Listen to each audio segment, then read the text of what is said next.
नमस्कार दोस्तों, जय श्री राम। मैं हरीश नथानी फिर आपके साथ जुड़ चुका हूँ और दोस्तों फिर से श्री नेताजी सुभाष चंद्र बोस जी के जीवन के बारे में और कुछ जानेंगे। उम्मीद है आपने पुराने दोनों पार्ट देख लिए होंगे। अगर नहीं देखे हैं तो आप उन 2 पार्टों को देखिए, तभी तीसरा पार्ट आपको और अच्छे समझ में आएगा और ज़्यादा नेताजी सुभाष चंद्र बोस जी के बारे में जानेंगे। आइए चलते हैं तीसरे पार्ट की तरफ। तो मैं आपको बताया था कि नेताजी जर्मनी गए थे, हिटलर से मदद ली वहाँ पे उन्होंने, और हिटलर ने हमारे जो भारतीय सैनिकों को जो बंदी बनाया गया था विश्व युद्ध के टाइम पे, जो ब्रिटिश तरफ से लड़ रहे थे, जो फ्रांसी तरफ से लड़ रहे थे, तो उन युद्ध बंदियों को सम्मान दिया और जर्मन आर्मी में शामिल करके, ये नहीं कि वो जर्मन की तरफ से लड़ रहे थे, हमारे नेताजी थे बहुत स्वाभिमानी थे। उन्होंने पहली बात क्लियर कर दी थी कि हमारे जो सैनिक हैं वो किसी के कोई कठपुतली नहीं बनेंगे, वो अपनी अलग सेना लड़ेंगे और उनका अलग वर्दी का लोगो था। और हमारे सैनिकों का जो मुख्य उद्देश्य था वो था कि ब्रिटिश को हराना, भारतीय को आज़ादी दिलाना। तो 10,000 से ऊपर भारतीयों को जर्मन के साथ मिलकर सेना में शामिल किया और हमारे आज़ाद सैनिकों ने, INA थी, आज़ाद सैनिक थे, और जो हमारी आज़ाद फौज थी, बहुत अच्छा उन्होंने काम किया। मैंने आप बताया था कि जो ऑन रिकॉर्ड है करीब 38,000-40,000 आज़ाद सैनिकों ने अपनी जान दी, और ऑफ रिकॉर्ड में निकाल थे 50-60 हज़ार से ऊपर लोगों ने कुर्बान किए, और करीब 40-45 हज़ार को युद्धबंदी बाद में जब विश्व युद्ध खत्म बना दिया गया था।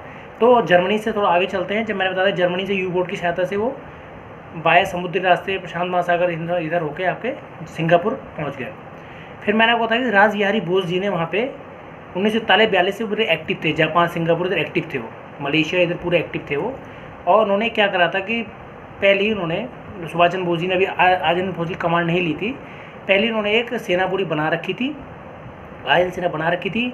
जो युद्धबंदी थे वहाँ पे, जो जापान द्वारा युद्धबंदी बनाए गए थे, हज़ारों युद्धबंदी, जो अमेरिका के साथ युद्ध में, जो तुम्हारे आपके साथ ब्रिटेन से युद्ध में जो भारतीयों को युद्धबंदी बनाया गया था, उनको जो एकत्रित करके, और प्लस जो वहाँ के लोकल जो हिंदुस्तानी थे जिनके अंदर राष्ट्रवाद की भावना थी, जो अपने देश को आज़ाद कराना चाहते थे, उनको लेकर उन्होंने बहुत बड़ी सेना बनाई। करीब 30-35 हज़ार उस टाइम मेम्बर थे। फिर क्या हुआ, रास बिहारी बोस जी बढ़िया संभाल लेते और हमारी जो सेना थी वो भी अच्छा कौशल प्रदर्शन कर रही थी। फिर नेताजी आए। नेताजी के उस टाइम बहुत पॉपुलर थे, नेताजी के नाम पे पूरा देश एकजुट था, पूरा देश चाहता था कि नेताजी देश की कमान संभाले जब देश आज़ाद हो। तो नेताजी आए, फिर 1943 करीब उन्होंने फिर ये आज़ाद फौज का चार्ज लिया, क्योंकि रास बिहारी बोस जी काफ़ी वृद्ध हो गए थे और वो चाहते थे कि जो आज़ाद फौज है, INA का नेतृत्व नेताजी करें। जो मैंने बताया, नेताजी पहले फॉरवर्ड ब्लॉक जो आपका दल था और पहले भी उसके संस्थापक रह चुके हैं, INA के संस्थापक, आज़ाद फौज के संस्थापक, काफ़ी बहुत सारी चीज़ों के संस्थापक अपने नेताजी थे। फिर मैंने आपको बताया कि युद्ध चल रहा था, जापान बिल्कुल पीक पे चल रहा था उस टाइम पर। लाहौर हमला करने के बाद जापान बहुत स्ट्रांग हो गया था। मलेशिया, इंडोनेशिया, फिलीपींस और काफ़ी द्वीप लगातार जापान जीते आ रहा था। उधर जर्मनी भी अच्छा चल रहा था, लेकिन जर्मनी ने, मैंने आपको बताया, रसिया पर अटैक करके ज़िंदगी की सबसे बड़ी गलती की। और वो रसिया में था बहुत बड़ा एरिया, उस टाइम USSR था, और जर्मनी की आर्मी का प्लान था 6 महीने में रसिया को जीतना। लेकिन वहाँ का मौसम ऐसा हो गया, ठंडा हो गया, वहाँ बहुत ठंडा मौसम है, मौसम धीरे चेंज होता रहा, तो माइनस पे टेम्परेचर चला गया, और जर्मन सैनिकों को उसकी आदत नहीं थी, और वो धीरे धीरे फंसते गए। ऐसा नहीं लेनिनग्राड, स्टालिनग्राड उन्होंने जीत लिया था, लेकिन मॉस्को तो पहुँचते पहुँचते वो सेना बिल्कुल हालत पस्त हो गई इनकी, और रसिया बहुत बड़े क्षेत्रफल में है, और इसलिए वो जर्मनी सेना हार गई। उसके बारे में किसी और वीडियो बात करेंगे। कुल मिला ये था कि जर्मनी की हालत धीरे धीरे ख़राब होने लगी थी। अब इधर आते हैं एशिया में जापान हमारा मजबूत था, लेकिन अमेरिका की एंट्री के बाद जापान धीरे धीरे कमज़ोर होने लगा दोस्तों। और अमेरिकन वायुसेना भी स्ट्रॉन्ग थी, नेवी सेना भी स्ट्रॉन्ग थी, लेकिन जापान की नेवी अच्छी थी। जमाने की जानी मानी नेवी जापान की, जर्मनी की नेवी अच्छी क्लास में आती थी। तो मैंने आपको बताया कि युद्ध लगातार चल रहा था। जो हमारे नेताजी, उनके नेतृत्व में हमने अंडमान निकोबार की लड़ाई जीती। कोई में भी हम लगभग जीत चुके थे, नागालैंड की हम लगभग जीत चुके थे हमने, लेकिन वहाँ हमारा दोस्तों मौसम ने साथ नहीं दिया। जुलाई के मौसम में बहुत बारिश हुई, कीचड़ में हमारे सैनिक फंस गए, उनके मैंने कुल ला के उनमें ट्रांसपोर्ट साधन दिक्कत थी। ब्रिटेन के पास क्या था दोस्तों, उसे अमेरिका का सपोर्ट था, उसे उस टाइम रसिया का सपोर्ट मिलने लगा था। उसे जो कॉलोनी थी उसकी, मैंने बताया कॉलोनी औपनिवेशिक कहते हैं, जहाँ उसका रास्ता, वहाँ से फुल पैसे का सपोर्ट मिल रहा था, आर्थिक सारे तरह का सपोर्ट मिल रहा था। तो ब्रिटेन के बाद वायुसेना भी थी तो दोस्तों, तो कोहिमा का, इसलिए हमें क्या, वो वापस आज़ाद सेना को वापस लौटना पड़ा। लेकिन फिर भी हमने, आज़ाद हिंद फौज ने अंडमान निकोबार में 21 अक्टूबर 1943 को प्रथम हमारी जो आज़ाद हिंद सरकार बनाई गई नेताजी द्वारा, वो माना जाता है। जैसे लोग कहते हैं कि हमारा देश 15 अगस्त 1947 में आज़ाद हुआ, वो सही है, लेकिन जो असली आज़ादी हमें मिली थी वो हमारे नेताजी ने 21 अक्टूबर 1943 को पहली बार भारतीय झंडा लहराया और तिरंगा लहराया और जय हिंद का उद्घोष किया उन्होंने, और उनकी जो मेन बातें थी इनकी सरकार की, जो आपको किताबें पढ़ने को नहीं मिलेंगी, क्योंकि इनको छुपा दिया गया है कुछ लोगों को हीरो बनाने चक्कर में। उनने पहले कहा था राष्ट्रगान जो हमारा आपका है जनगण अधिनायक जय भारत भाग्य विधाता, जो रविन्द्रनाथ टैगोर द्वारा लिखित है, उसे प्रमाणित था। और आज़ाद हिंद सेना में बताया कि हमारे जो सुभाष चंद्र बोस थे उनका कितना विस्तृत दिमाग था। उन्होंने समझ आज़ाद बैंक की स्थापना की, उन्होंने उस टाइम सरकार चलाई, वो खुद प्रधानमंत्री थे, वित्त मंत्री थे, रक्षा मंत्री थे, फिर उन्होंने बहुत सारे कैबिनेट मंत्री उन्होंने बनाए, एक शिक्षा का स्ट्रक्चर था, उनकी सेना ही महिला सेना रखी उन्होंने, उस रेजिमेंट का नाम रानी लक्ष्मी रेजिमेंट रखा। मैंने उस सोचिए हमारे नेताजी की सोच कितनी वाइड थी। तो बताया मैंने अंडमान निकोबार में पहली बार झंडा फहराया गया, यूनियन जैक जो ब्रिटेन झंडा था उसको उतारा गया।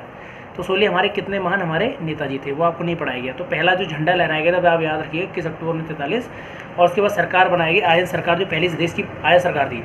कोहिमा नागालैंड भी हम लोग जीत गए थे, कई पूर्वोत्तर राज्यों ने प्रवेश कर लिया था, लेकिन मैंने कहा ना मौसम का साथ नहीं था हमारे पास, एयरफोर्स की भारतीय सेना के पास कमी थी, और दूसरा था कि जापान की हालत पतली से पतली होती आ रही थी, क्योंकि अमेरिका के अटैक बहुत लगातार होते आ रहे थे। ब्रिटेन सारी मित्र सेना जो आपकी इधर थी सब एक हो गई थी, लैंड पावर सब एक हो गई थी। तो लगातार क्या हो रहा था कि, और फिर जापान कई मोर्चों पर लड़ रहा था। तो और हमें क्या हुआ, आज़ाद सेना को इतना सपोर्ट नहीं मिला जितनी उम्मीद थी, उतने हथियार नहीं मिल पाए उसे। फिर भी उन बेचारों ने अपने साहस से, बल से और काफ़ी ये लड़ाइयाँ जीती, और देश आज़ादी में कम से कम मैंने बताया आज़ाद फौज की 40-45 हज़ार हमारे सैनिक शहीद हुए थे। तो उस टाइम क्या हुआ कि जो युद्ध हुआ तो उसमें कई भारतीय बंदी पकड़े गए। तो आज़ाद हिंद फौज ने, नेताजी ने और जो उनकी टीम थी उसने ये कहा कि आप लोग क्यों विदेशियों के लड़ रहे हैं, क्यों ब्रिटेन का लड़ रहे हैं, आइए अपनी मातृभूमि को आज़ाद लड़ाई लड़ते हैं। तो उनसे इंस्पायर होकर कई हज़ारों जो युद्धबंदी थे, जो अपने भारतीय थे, वो आज़ाद हिंद फौज में शामिल हुए। इस टाइम आज़ाद हिंद फौज हमारी 70-80 लोग करीब उसमें बढ़ते गए, धीरे धीरे बढ़ते गए। दोस्तों विश्व युद्ध चलता रहा, फिर आपको तो धीरे धीरे जर्मनी की हार हुई। फिर पहले आपको पता है जर्मनी ने सरेंडर कर दिया, हिटलर ने सुसाइड कर लिया। फिर उसके बाद आपको पता है कि जापान बनने इतनी परेशानी बात सरेंडर नहीं कर रहा था, क्योंकि जापान में बहुत देशभक्त लोग हैं, मेहनती लोग हैं। लेकिन दोस्तों आपको पता है अमेरिका कैसा देश है, आपको पता है हिरोशिमा नागासाकी में उसने परमाणु ब्लास्ट किया, उसने परमाणु बम गिराया, जिससे कई लाखों लोग वहाँ के मारे गए। ऑन रिकॉर्ड तो आपको हज़ारों लाख दिखाएंगे, लेकिन ऑन रिकॉर्ड 2 लाख को मारे गए, और कई सैकड़ों साल तक अभी भी वहाँ पे लोग बच्चे पैदा होते हैं, मानसिक विकलांग होते हैं। वहाँ जो परमाणु बम का रेडिएशन था बड़ा खतरनाक था, लिटिल बॉय बम जो गिरे थे वहाँ पे, उससे बहुत नुकसान हुआ, और फिर जाकर जापान को सरेंडर करना पड़ा। इस पर दोस्तों एक मूवी बनी है सुभाष द फॉरगॉटन हीरो, आप उसे देखेंगे तो आपको पता चलेगा कि नेताजी ने कितना स्ट्रगल किया। जापान में बहुत ज़्यादा रेगुजी टेम्पल में जो नेताजी की अस्थियाँ रखी हुई हैं, आपको पता है, माना जाता है ऐसा। तो सुभाष चंद्र बोस के वहाँ कई मंदिर हैं, आपको बताऊँ जापान में, और वहाँ बड़े सम्मानित तरीके से जापान में देखा जाता है, सिंगापुर में देखा जाता है। जितना सम्मान नेताजी को भारत में मिलना था वो नहीं मिल पाया। तो मैंने आपको बताया कि हिरोशिमा नागासाकी ब्लास्ट के बाद क्या हुआ कि आपका जापान ने सरेंडर कर दिया। तो समझ लीजिए इस टाइम दुनिया में क्या था कि लगभग सारी बड़ी बड़ी पावरें सिलेंडर कर चुकी थी। इटली पहले सिलेंडर कर चुका था, जर्मनी पहले सिलेंडर कर चुका था, जापान सिलेंडर कर चुका था, लेकिन सिर्फ हमारी आज़ाद हिंद फौज जो INA हमारी थी, इंडियन नेशनल अकादमी जो हमारी आर्मी थी हमारी, उसने सिलेंडर नहीं किया था। फिर सुभाष चंद्र बोस की मीटिंग हुई जापानी अधिकारियों के साथ, बहुत सारी बात हुई किस बात पर सिलेंडर किया जाएगा। तो उनका मेन मकसद ये था कि एक तो हम अपने शर्तों पर सिलेंडर करेंगे, दूसरा जो हमारी वीरांगना बाहिनी हमारी, जो लक्ष्मीबाई बाहिनी हमारी, जो कई संगठन हमारी महिलाओं के हैं, उनकी मान आन मर्यादा का पूरा ख्याल रखा जाएगा। उन्हें ऐसे हैंड ओवर नहीं कराया, क्योंकि उस टाइम युद्धबंदियों के साथ बहुत बुरा व्यवहार करते थे। जो खासकर लेडीजों को अगर युद्ध में पकड़ लिया था तो उनसे बहुत ही दुर्व्यवहार किया जाता था। तो सुभाष चंद्र बोस जी पूरा इंश्योर करना चाहते थे कि जो मेरी रेजिमेंट की महिलाएं जो वीरांगना है, जो तो ये कैप्टन लक्ष्मी सहगल के नेतृत्व में जो पूरी सेना का नेतृत्व उन्होंने किया था, तो उन्होंने पूरा इंश्योर किया। तो खुद वो सीमा तक उन लोगों को छोड़ के आया था जापानी पार करके, कि युद्धबंदी हो तो इनमें से पूरा मैंने पूरी शर्तों का पालन किया जाए, जो एक जो अंतर्राष्ट्रीय समझौते में युद्धबंदी साथ कराया जाता है वो किया जाए, ना कि उनसे दुर्व्यवहार किया जाए। तो कुल मिला के फिर उन्होंने क्या करा कि अपनी जो सेना थी उसको डिक्लासीफाई कर दिया, एक तरह से टुकड़ों में कर दिया। और फिर उन्होंने क्या करा कि अपने फिर क्या करा, अच्छा, और फिर उन्होंने क्या करा दोस्तों, जापानी सैनिकों की मीटिंग हुई। फिर इनका प्लान क्या था, अभी भी ऐसा नहीं कि नेताजी ने हिम्मत हार दी।